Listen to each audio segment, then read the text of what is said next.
মানুষের এই স্বভাব কিন্তু খুব গুরুত্বপূর্ণ বিষয়। এটাই নির্ধারিত করে দেয় যে সংসার তাকে ভালোবাসবে নাকি ঘৃণা করবে। এটাই নির্ধারিত করে দেয় যে তার আপনজন মানে তার প্রিয়জন তার সাথে থাকবে নাকি তার থেকে দূরে চলে যাবে। এবার স্বভাব কেমন হওয়া উচিত? কিছু মানুষ বলবেন যে স্বভাব চন্দ্রমার মতো হওয়া উচিত, অত্যন্ত সুন্দর এবং শীতল। কিন্তু চন্দ্রমা নিজেও তো সূর্যের কাছে নিজের প্রকাশের জন্য ঋণী। সূর্যের মতো হয়ে উঠুন।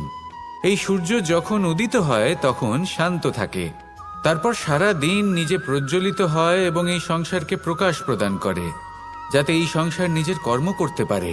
আর যখন এই সূর্য অস্ত যায় তখনও কোনো কোলাহল করে না, শান্তভাবে অস্ত হয়। সূর্যাস্তের সময় পরিবেশ শান্ত।